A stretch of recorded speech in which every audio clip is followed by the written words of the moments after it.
Ron DeSanctimonious with his high heels and his bobblehead bullshit, you know. No, he looks like a bobblehead doll. Goodbye, Meatball Ron. That horrifying weirdo smile. Your White House dream just bit the dust, but it was doomed right from the start. Come back to Tallahassee. It's time for punching down again. You can kick up your high heels and sink those fingers and put in. No, not all that's BS. Totally BS. And it seems to me your whole campaign was like a fart upon the wind. And it's fitting that you have to kiss Trump's ass again. And now Casey will have to go back and do the weather on TV. And though you said never back down, the chances of that are zero. We knew you would eventually.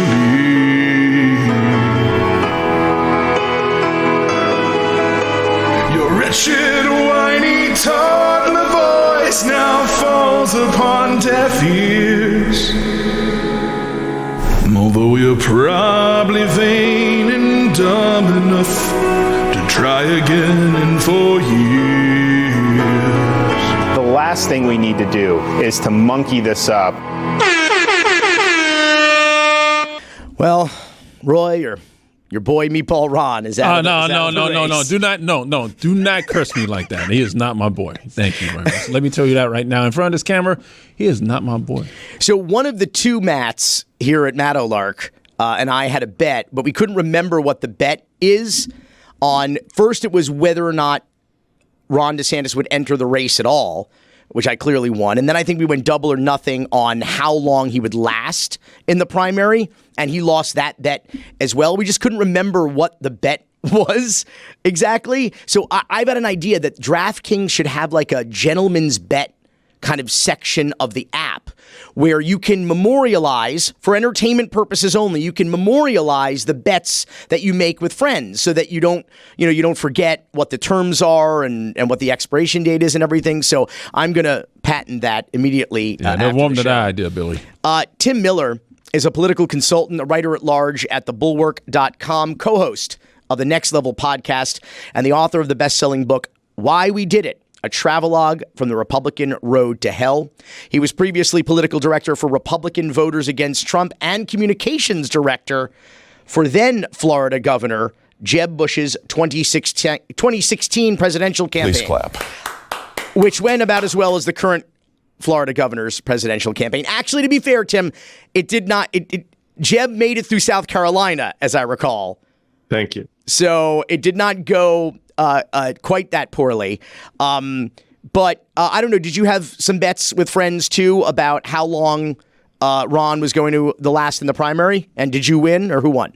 I'm just happy you discussed that little gentleman bet section so I could kind of get my emotions back together. I was getting a little dusty down here in my studio watching the tribute to Ron DeSantis and his campaign. I did not have any actual formal bets, but I did just absolutely own, all of my still Republican consultant friends who were very confident in Ron at the beginning of the effort and thought it was a 50-50 shot, which I thought was absurd from the start. And it was clear by I think New Year that this thing was not going to happen. New Year last year, 13 months ago, this wasn't going to happen for him.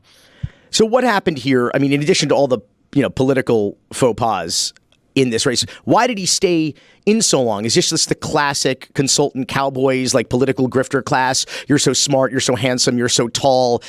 Basically, what's the equation? Is no candidate, cowboys, stubbornness, face saving. You can talk yourself into stuff. And I was out covering Ron in Iowa in July.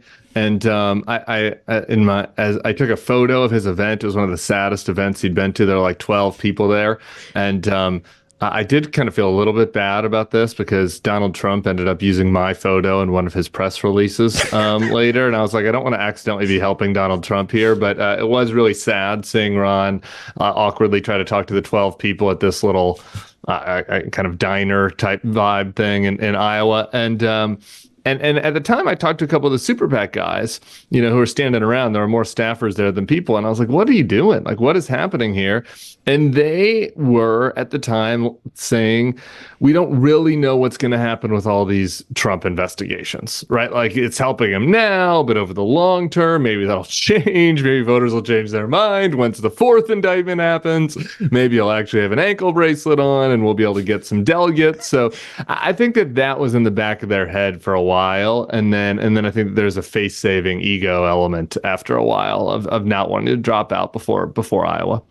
But now Nikki Haley is the kind of choke on a cheeseburger candidate at this point, right? Like she's the last person standing who's like, in the event that something happens to Trump legally or physically or otherwise, like she is going to be the nominee. I don't know that I would have taken that bet. I would have thought that Ron would have been the last, primary challenger standing.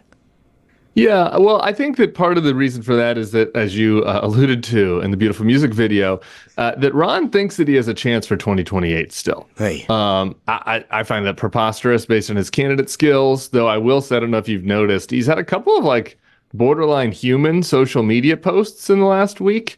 His skin is looking a little better. There's like a selfie video of him and his kid talking about the football games this weekend. And it didn't seem like it was, he was in the uncanny valley between human and automaton in the video. And so who knows what the future could bring.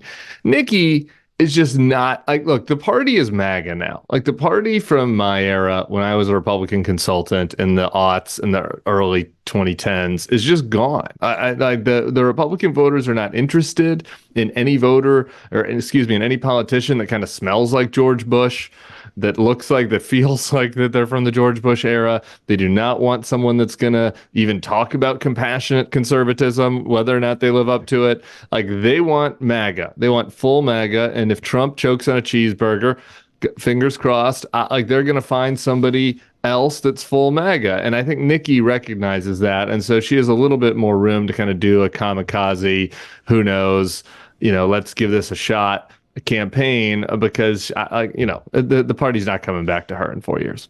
What does George Bush smell like?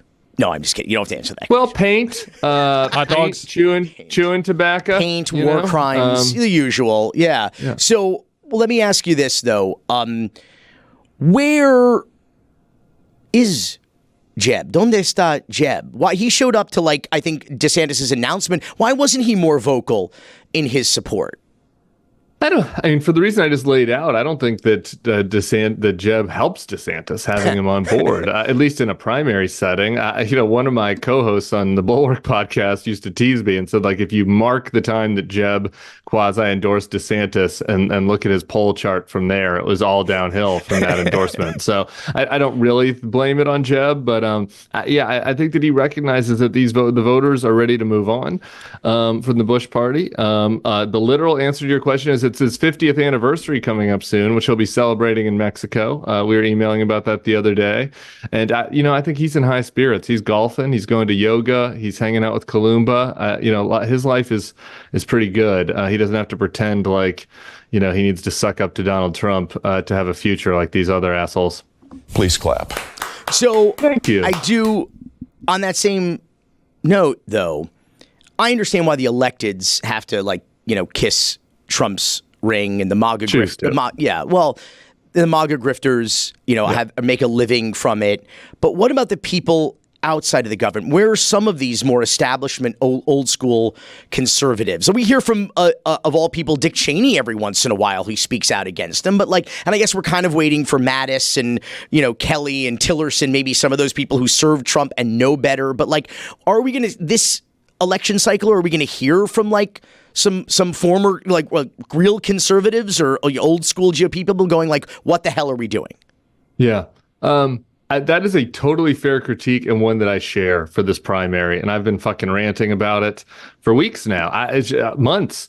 Nobody even put up a concerted campaign against Trump. I don't know that it would have mattered really if there's just, I know it would have mattered obviously if 10 more Republicans had the balls to convict him in the Senate and had old man Mitch like whipped votes to convict him and from the second impeachment, then Trump would have been barred from running. But after they failed to do that, I don't know if all of the old wise men coming together to campaign against Trump in this primary would have made a difference. But it was worth a try. It was better than doing nothing. But what about in the general? And just letting him win. What about in the general? Campaigning against him. So I know I have friends and others in the Never Trumper world. We are organizing, and we're going to be organizing as many of these guys that have the backbone to do it, to do ads and campaign against Donald Trump here in the general election. And I think that will include some former Trump officials, and it'll include some old Bush era folks. But that's something that we're going to be working on. And I mean, I don't know, man. So many of them have let me down so often the last 8 years. I'm not getting my hopes up, but I do think that we'll have some, yeah.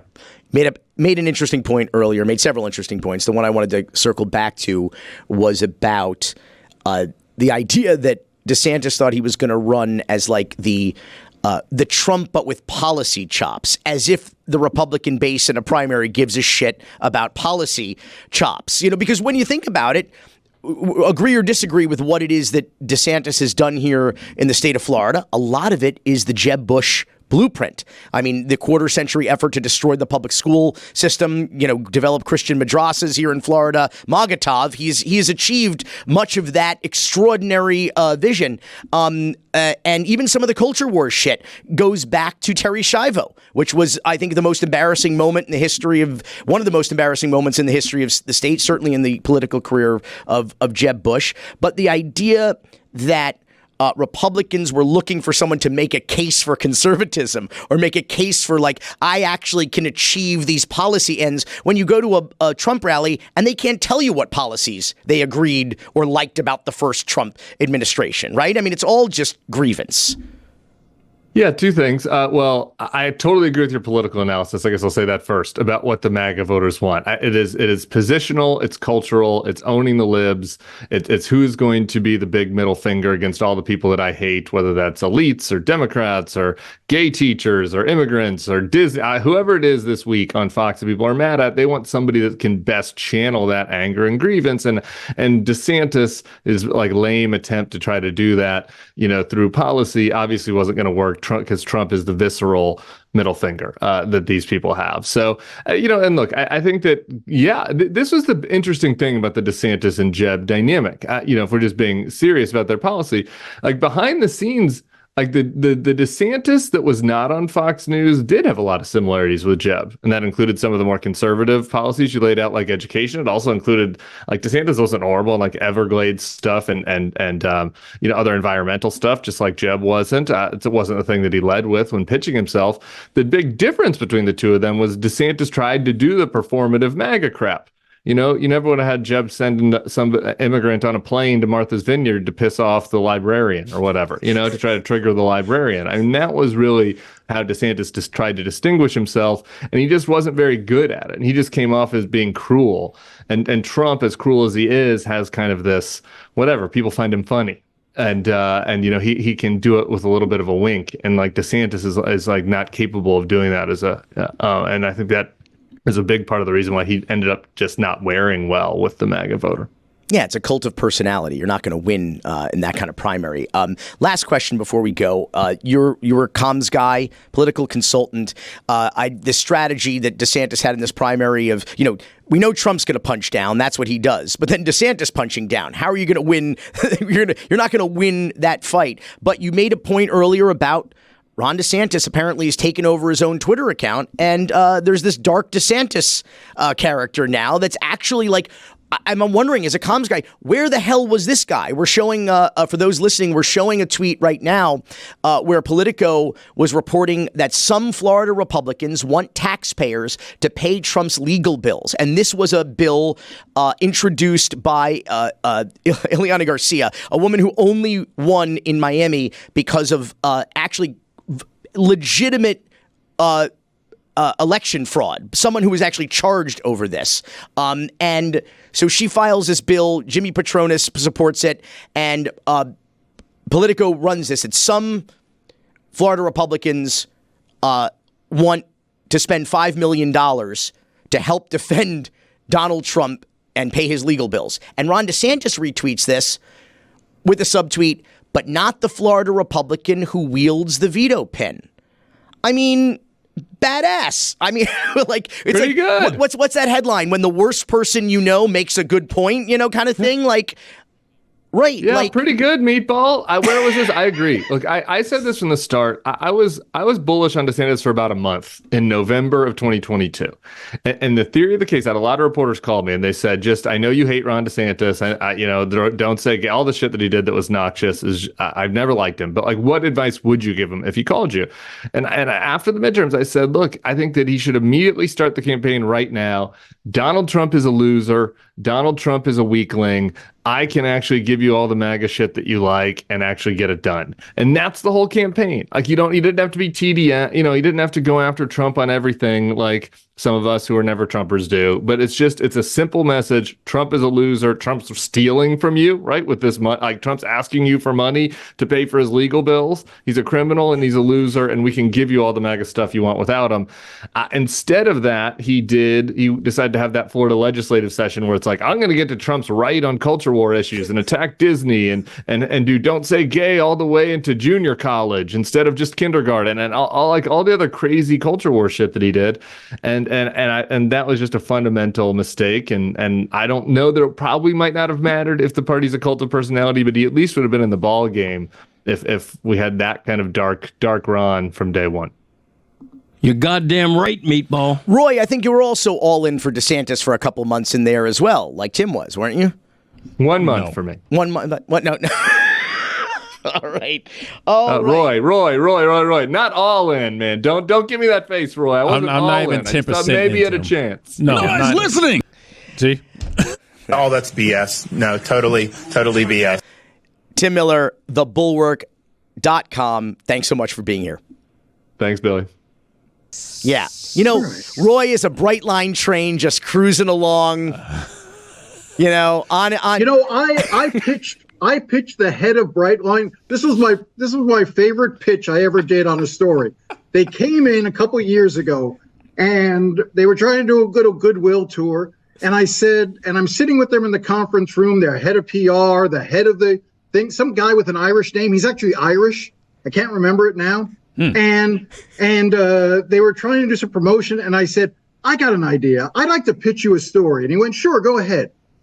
I'd like to meet with the train engineers who have killed all those people. Like, because I got to think. Wow. Because no. Because but listen to me. I think it would be an important and good story that they should want to do. If so many people commit suicide by walking out in front of the train, and in a way, I think they think it's a victimless crime, that they're only hurting themselves. But imagine being the guy in that lead car, seeing this person standing there and knowing there is absolutely nothing you can do to stop it as you plow them through that person.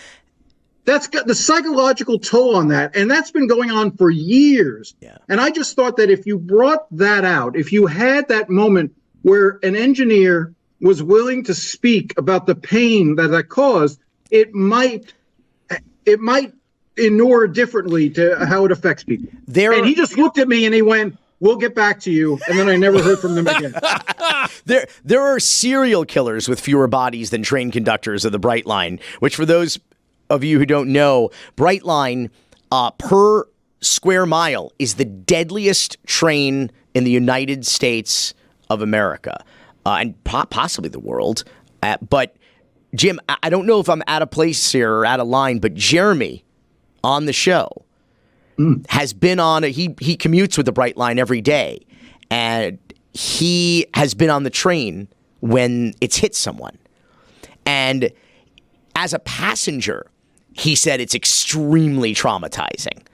And so, and he relayed the whole experience to me, which I won't. I've asked him to come on Because Miami to talk about it, and I think he wants to bring on Brightline as a sponsor for him, so we can get unlimited Skittles in the first class, train. You get those free upgrades. But like, it is a really, it really sounds like a really upsetting experience. And he said, like, just the atmosphere in the train amongst the fellow passengers when this happens. The train comes to a stop. They make an announcement that there's been a trespassing incident. That's the first thing that they say. And then, of course, the murmuring through the passengers are like, what do you mean? Did somebody get on the train who's not supposed to be on the train? And then they start to, they hear the ambulance come, they hear the police, and then they start to slowly reveal more information about what's actually happening. And it just sounds like a really disturbing and upsetting set of circumstances that I think you're right. It would be interesting to learn more about. Jesus. Oh,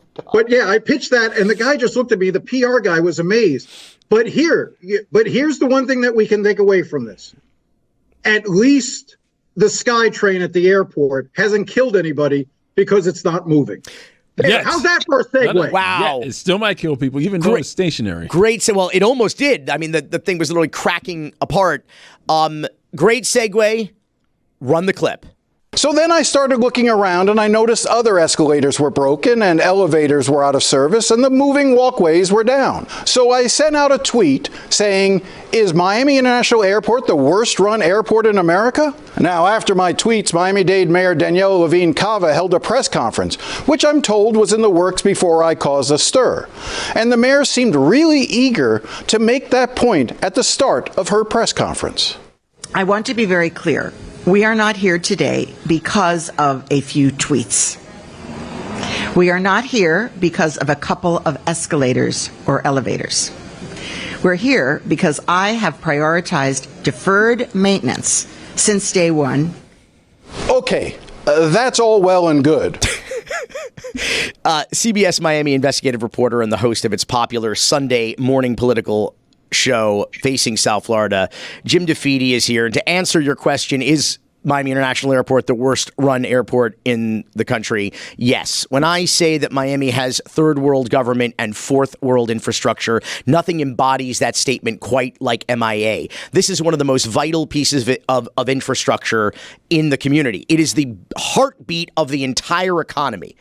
Responsible for bringing people in and out of a tourism-driven market, and it has been nothing but a money pit and ATM machine for the cronies of corrupt politicians in this community, dating back 3 decades to Miami-Dade County Mayor Alex Pinellas, and nobody has done a damn thing about it. It is the first and last impression of everybody who visits this community, and I got off my plane, amazingly, Jim, last week for that press conference. I came back into town that night, late Thursday night, so I couldn't be there. I get off the plane, Roy. I exit my gate, walk straight out, and I run into a sign that says restroom closed for maintenance. That's the first. And then I went, I'm home. I knew right away. Jim. Well, you're really making my trip to Las Vegas in a week and a half sound very pleasant. Thank you. On the upside, you're going to a real airport. Like, I came from LGA, which used to be, Joe Biden once called LaGuardia a third world airport. And now it's like beautiful. And like so beautiful. I still wouldn't eat the sushi at LGA though, at LaGuardia. Yeah, I don't eat airport sushi. That's not a thing that I do. But LaGuardia is beautiful now. And then I wind up in Miami, and I'm like, this place has been under construction my entire life. I used to joke when I was a kid that the sign should say, "Welcome to Miami International Airport. We're sorry for the inconvenience," because that's everybody's experience, Jim. Miami-Dade Mayor Daniela Levine Cava, nothing says we're here because of a few tweets than her opening her press conference with, we're not here because of a few tweets. Even though that press conference might have already been in the works, you ripped her on your show on Sunday this week. And then she appeared later on another Sunday show after she had a chance to watch your show, and she didn't really have an answer or an explanation for it. So tell me about your experience at the airport, and how did you feel about the mayor's response? Yeah, so the problem with the airport is they keep trying to expand, and so they start adding gates that are barely even in the airport. I mean, they actually are on the tarmac. I wondered if I was in Opa-locka at one point. When you go to gate D60, it's at the very far end. It's part of American Airlines, I guess. And part of America, I guess. It's right. And so you have to go, it is literally a mile. That's not like I feel like I've walked a mile. No, it is a mile in length from when you enter the airport to gate D60 to get onto your plane. That is how far it is. And so there used to be a thing called the SkyTrain, which would run the length of the D concourse that would be able to, take people to and from so you could get to your get to your flights on time. But when I flew through to go to Des Moines and back to cover the Iowa caucuses in December, I left out of gate D60. The SkyTrain was down. It had a nice sign that said closed for maintenance. I thought to myself, great, that's my luck. I just happened to pick the couple of days where the train is undergoing maintenance, and all right, I'll just deal with it. And I schlepped my way to D60. And then I came back from Iowa, and it was still broken. And then I thought, okay, well, maintenance, I guess it's more involved. And then a month later, I went to Tallahassee, and they was still down for maintenance. And that's when I started making phone calls, and I realized it wasn't maintenance. It was because that the pillars that keep the SkyTrain up, the concrete pillars, had major cracks in them that were suddenly discovered.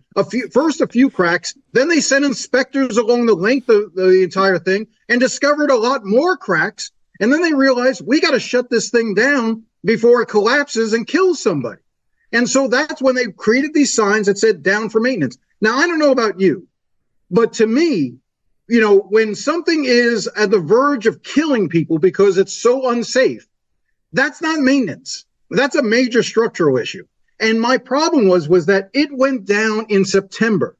So by the time I flew in December and then again in January, if I had known, I might have made other plans.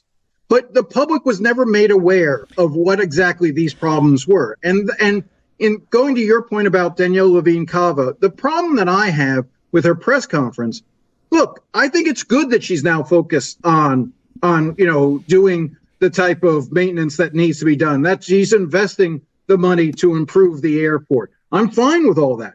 But just take responsibility. Don't go to the press conference and blame past administrations for their failures when you've been in office for 3 years. And prior to that, you were a county commissioner for many more years before that. 6 years, yeah. So don't blame others. If she had just said, you know what, we made a mistake. We put this off. We shouldn't have, but I'm going to do what's right now and we're going to get it taken care of.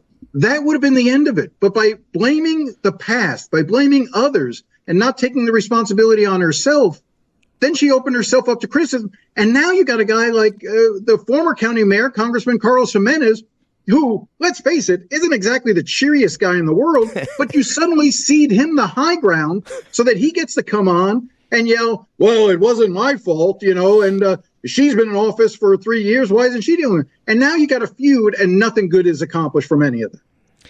The bottom line is when you read the sign maintenance, you thought that meant maintenance, right? And this is going to be open in a day or two. Maybe they needed to change the spark plugs on the SkyTrain. Maybe some of the seats need polishing or something. I don't know. Oil in the wheels. Maintenance. A little oil. Yeah, exactly. I take my car in for maintenance. When I take my car in for maintenance, it usually doesn't stay at the shop for 6 months. Well, the bottom line is when you saw signs, and they're still up now, that it's closed for maintenance, that's a lie. At the time that you first saw those signs, Jim, it was closed indefinitely. Okay? At the time, they had no ETA as to when the work was going to be done. Not to mention, this piece of infrastructure is 25 years old, maybe less. 22, 23 years old. We spent hundreds of millions of dollars on it. And if it had been done right the first time, there probably shouldn't be cracks that are this potentially fatal at this point. My concern was, why did the cracks not show up sooner? In other words, they found some cracks and then they did a bigger search and found a lot more cracks. Well, they did. They first appeared. There should have been checking. They first appeared in about 2021, and they were notated as minor cracks and not at all concerning. And 2 years later, all of a sudden, it's shut this thing down immediately. And I have a question. Is anybody going to go back and look at the contractor, look who's, Tio or Primo got that deal, and see if they did a good job the first time, such that less than a quarter century later, we're concerned about this? And I want to stay on this definition of the word maintenance issue for a second. I want to play this rerun, this little clip here from the mayor. We're here because I have prioritized deferred maintenance since day one. Okay. Prioritize deferred maintenance. Okay. Since day one. First of all, I'm not even on day one yet, but I will get there. Okay. Deferred maintenance. There's no such thing as deferred maintenance. It's either maintenance or you're not maintaining it. If you're deferring it, then it's not maintenance, number one. But to say I prioritize deferred maintenance, that's a double negative. You've added 6 syllables into that 9-syllable phrase that you don't need. Prioritizing deferred maintenance is simply maintenance, okay? She prioritized deference. That's what it is. And further, she says from day one, but on the Sunday show after yours, Jim, she went on to say that she didn't even know how bad the situation was at the airport until she became mayor, which, I mean, I'll get to that in a moment. But then she said it took years was her word, to get the contracts to where she needed. So she couldn't have prioritized anything from day one if it also took her years to get her act together and have a press conference. Just so happens by coincidence, Roy, this press conference about what a dump the airport is happens in an election year when she's up for re-election. So, Jim, come on, dude. What I mean. All right. So let's take a couple of things here, because I do, I think, like I said, the airport is a major part of this community. It is vastly important for the economics of this community as well as the seaport. Look, again, I think Daniela Levine Cava could have done better on this.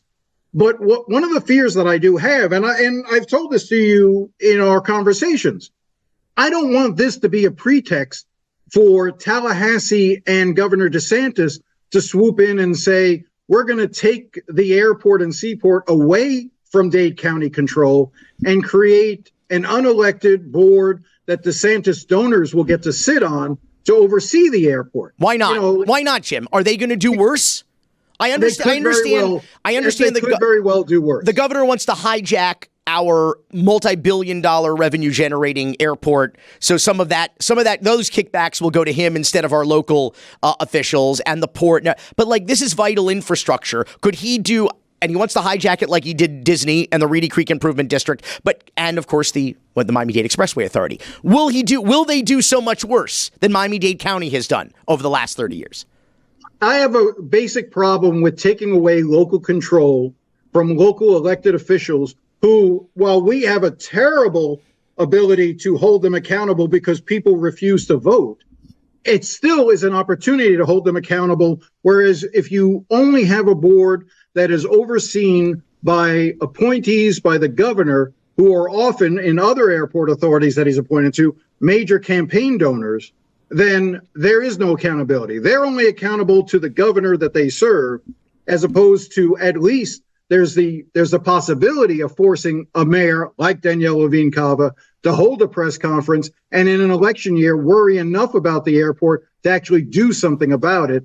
An independent board and authority, I don't think you could ever hold them accountable. When I was commissioner, these items were not presented to us, right? We certainly looked at growth issues. And so certainly now that I'm responsible directly and I've been digging, I found out it took us a couple of years to, unfortunately, to change out the contracts so that we could be aggressively pursuing these conveyances. And that is what we are doing. We're back with Jim DeFede from CBS Miami, who really has been highlighting what everybody who comes to the city of Miami realizes when they get here, which is that this airport is not of this century. It's not even really of the last century. It's certainly not of this, not of a first world country. And that was Miami-Dade County Mayor Daniela Levine Cava not really responding to some of the criticisms that Jim DeFede leveled on his CBS Miami Sunday morning program later that same day. Jim, I find it very hard to believe, as she's kind of alluding to there, and she has in some other videos, interviews on this subject, that until she became mayor of the county 3 years ago, she was unaware of what a mess The airport is. She was a county commissioner for 6 years before she's been mayor for the last 3. This is a $12 billion a year budgeted county. And are they just so out of touch? Like once you get elected, you breathe that rarefied air where they have no idea what us plebes have to go through at the airport to get on a plane. Like she probably doesn't park in the parking lot and have to navigate her way from a parking space with no working elevators or walkways into the terminal building. Finally, when she gets to the terminal, dealing with understaffed TSA checkpoints, then having to make her way a mile, literally a mile in some cases, through terminal or D at the, like she just doesn't know. She probably gets dropped right off at the door, jumps onto a golf cart and gets buzzed away. I mean, like, is that the problem here? Is it like she's just totally out of touch? You know, there has been a history at the airport of county commissioners, and I don't know if Daniela has partaken of this, but certainly there are commissioners who are given VIP status and have for decades. I mean, I can go back to Joe Gerson. Joe Gerson, you know, used to go up to the counters of American Airlines and demand to be given free upgrades to first class by yelling that he was the chair of the aviation committee, and anyone who didn't give him a first class ticket would end up, he'd cost them a gate, American Airlines, a gate at MIA. So, I mean, that sort of stuff, hijinks has been going on for a long time. Look, I get it from Daniela's perspective.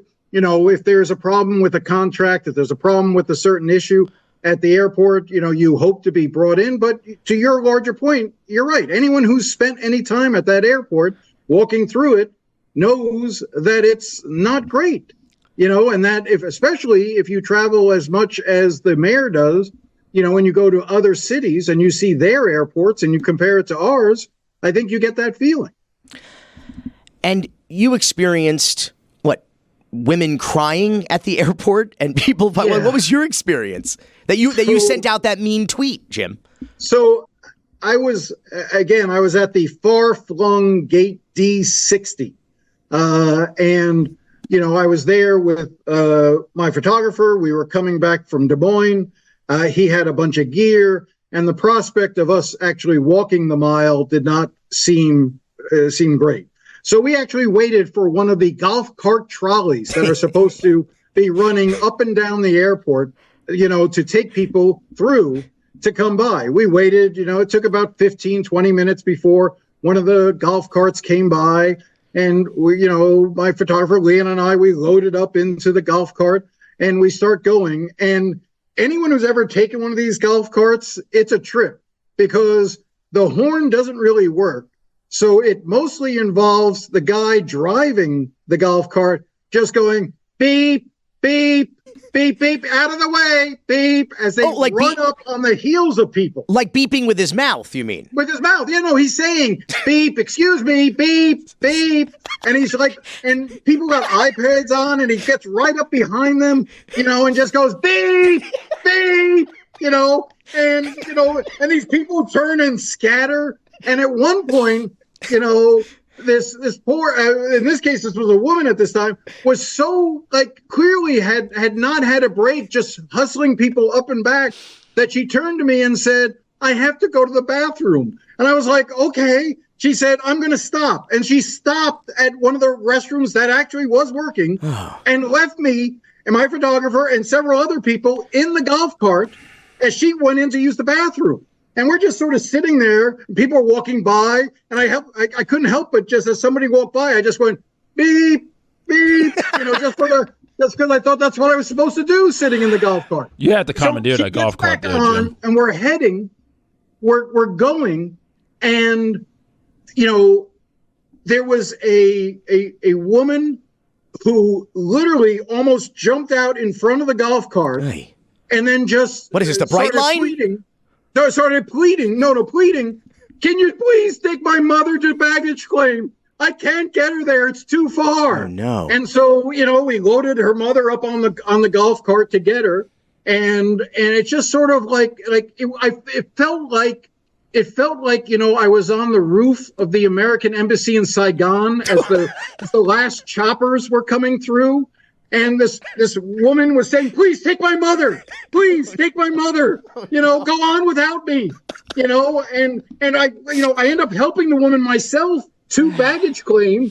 And she didn't speak a word of English and just stood there. And I went, okay, well, wait here. And then I left. And that was people are upset by this. And I understand. And yes, there are. This town! You could have called ahead and asked for a wheelchair, but I'm sure the woman wasn't thinking that I'd have to walk with my mother a mile in order to get to the baggage claim area. Yes, she could have, waited for an empty golf cart, but where she was standing, there weren't going to be any empty golf carts. And so, yes, look, it's just, Miami deserves better. It should have better. Do we, though? As I said, that, I'm glad the mayor is now focused on it. And if it took folks lighting a fire under her or an election year, that makes my point before about, holding elected officials accountable so that they can then at least try to do the right thing or be forced to do the right thing in an election year. Before I forget, we're going to have to do a whole segment or podcast in the future about Joey Gersten, right? I mean, let's not open up that can of crack, but we're gonna have to do that. And maybe we should get Adam Gersten, the owner of Gramps in Wynwood, on here to talk about Uncle Joe, because that is a hell of a story. Miami's second craziest Joe, I will say. Jim, before we go, though, we have to introduce the audience to Luby Navarro, former Miami-Dade County School Board member. Here's a clip from a 2022 school board meeting. Many people in the community don't know how important faith is to us, but we have expressed that many times, and I know and hope that this item will pass today, not only with my support, but with the unanimous support, so that we send a message to our community that we have one creator,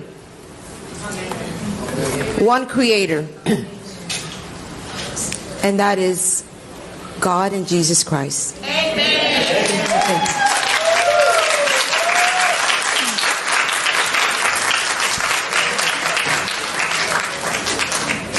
No, that was not a church gathering. That was, as I said, a Miami-Dade County Public School Board meeting, and they voted unanimously for a national day of prayer. I guess they had these shredder machines warmed up for the Constitution as well. But this Luby Navarro is a woman of faith, Jim DeFede. This is a woman who thinks of God and in everything that she says and does, and that is the way she lives her life. And this is not just a Ms. Navarro. This is a Dr. Navarro. Now, to be clear, when I refer to her as Dr. Luby Navarro, she does not have a medical degree or even a doctorate. She refers to herself as Dr. Navarro because in 2019, she was handed an honorary degree from the Catholic University of New Spain, which is located on the 9th floor of an office building in downtown Miami. Jim, before we get into the status of her doctorate here, what happened last week with Luby Navarro?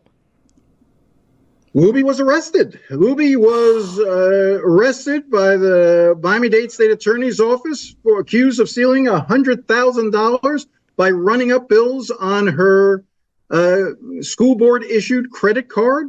Basically, it was, according to investigators, according to prosecutors, the scheme was a fairly simple one. She would use the credit card for all sorts of personal purchases, including a trip with her mother to the Dominican Republic, a trip with her boyfriend to Las Vegas, baby.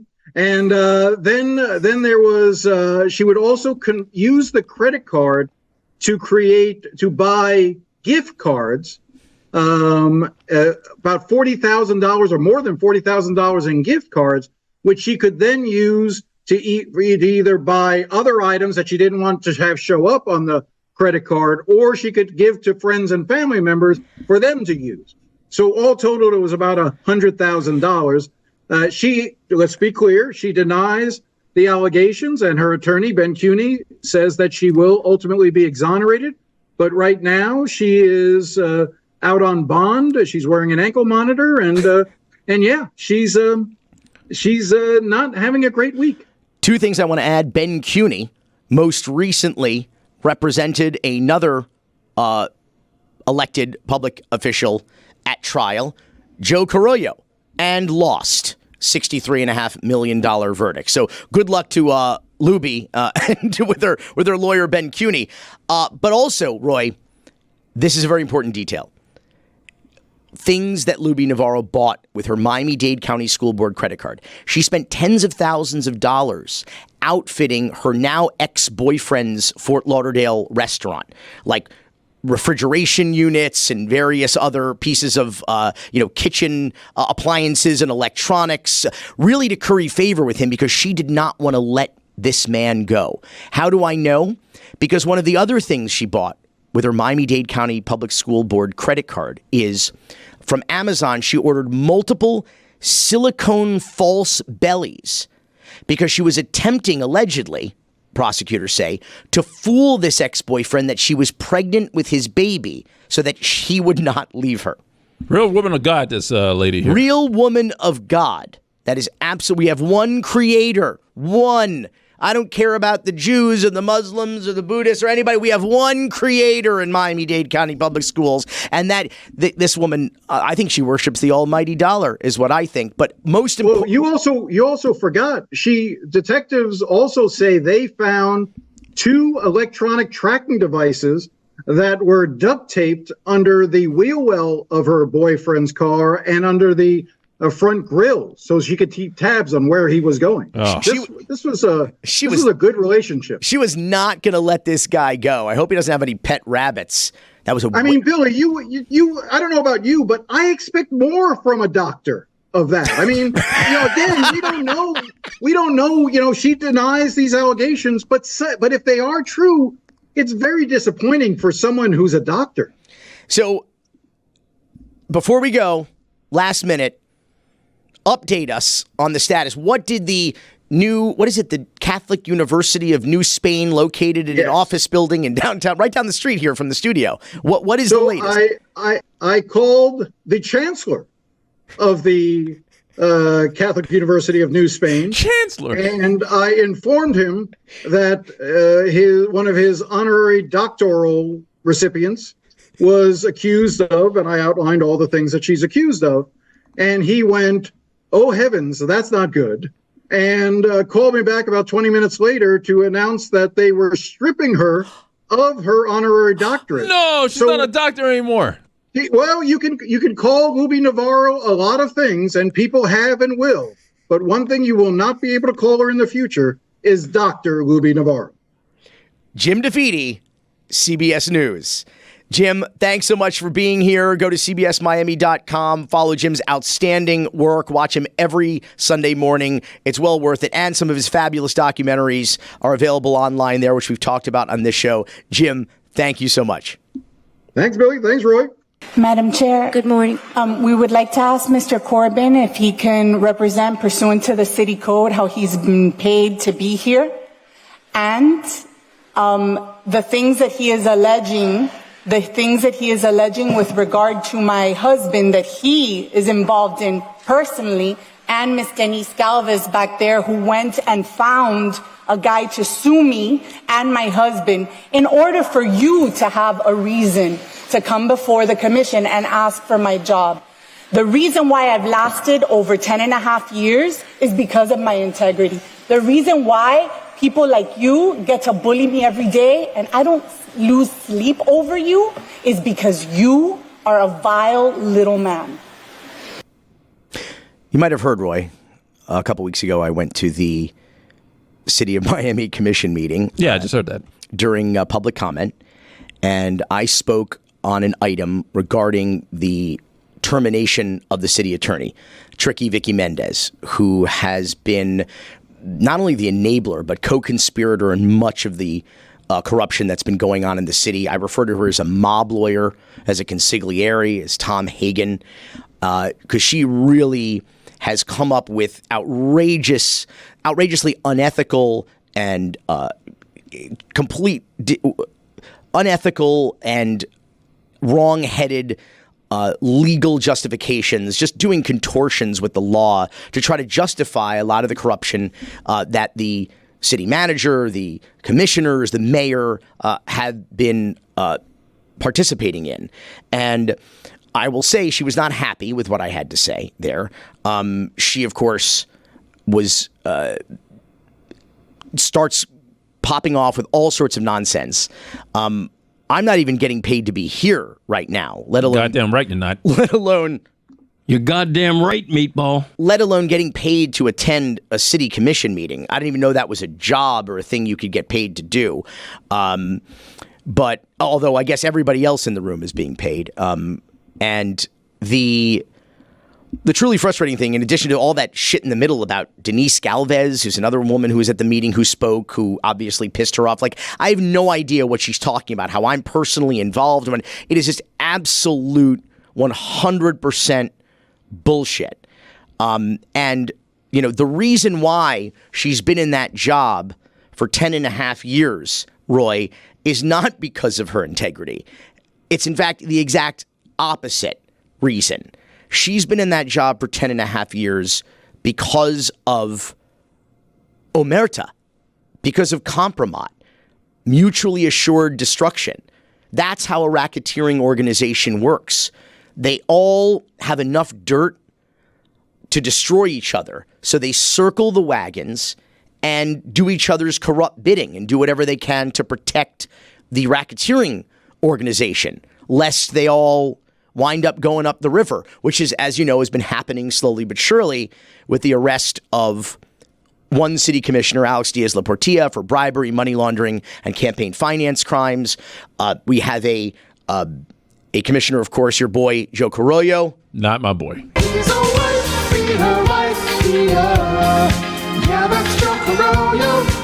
Not my boy. This is on your little Twitter account, little Billy Corbin.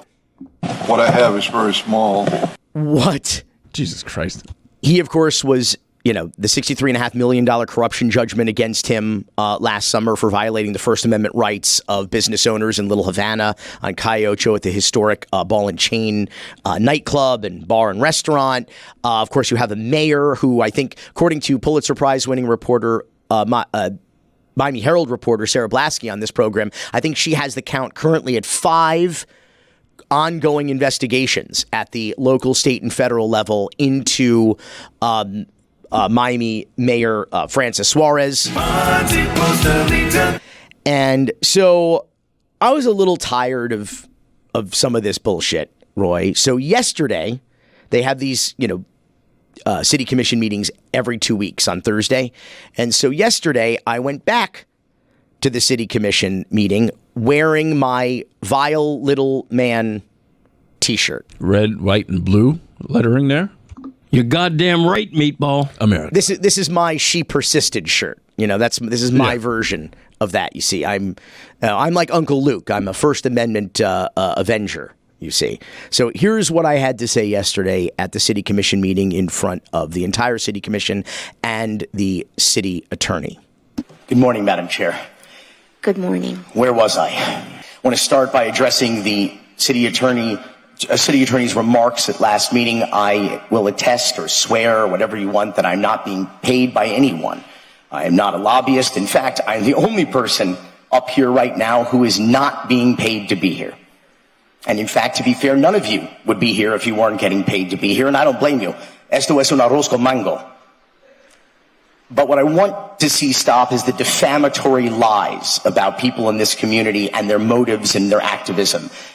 Because of the projection, you cannot fathom, some of you, that some of us just come here to do the right thing and to speak up on behalf of our community because you are so transactional. And in fact, no less than 16 times publicly, at least 5 of the highest ranking members of this government, elected and appointed, have accused me of this defamatory lie of being paid, and you know it to be a lie because the city attorney and you are in possession of multiple depositions in which the very same people that you accuse of paying me swear under oath in the penalty of perjury the truth, which is that they are not paying me. And now, Madam Chair, because of the city attorney's unprofessional, uncivil, acrimonious, and disrespectful misconduct, including the use of disparaging personal remarks, I'm going to file a bar complaint against her. Yeah, I was about to say, why don't you lure her up since it's defamation? I don't know if you heard the pun there.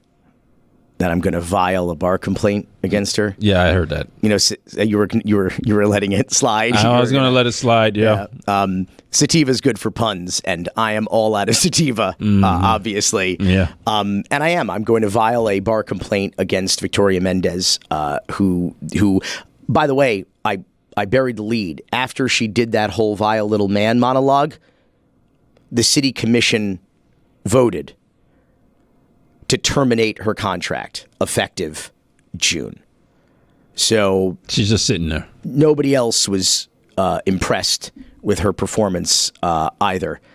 And, Roy, it's just, it gets a little bit exhausting because, like, I go to these meetings to speak truth to power because I hear from a lot of people in and around the city, business owners, residents, and people who work in city government. You know, there's hundreds of people in the city government who are being held hostage by this Miami mafia, this toxic work environment of just fear and intimidation and threats. And none of them feel like they have a voice because if they speak up, they're going to threaten their livelihood. They're not going to be able to feed and clothe and shelter their children. And so I hear from them constantly, all the time. And they suffer from stress. They suffer from anxiety, clinical depression, some of them. One woman died. She was a civilian employee. She was a supervisor of the property unit in the Miami Police Department. She dropped dead in the police department on the ground in front of her husband and daughter of what was allegedly a work-related stress heart attack right there. So corruption is not a victimless crime. And there are people who are suffering in silence. And I had this, little platform. And if I can help amplify the message or give voice to people who feel like they can't speak for themselves, what else do you have a platform for? And Joe Carollo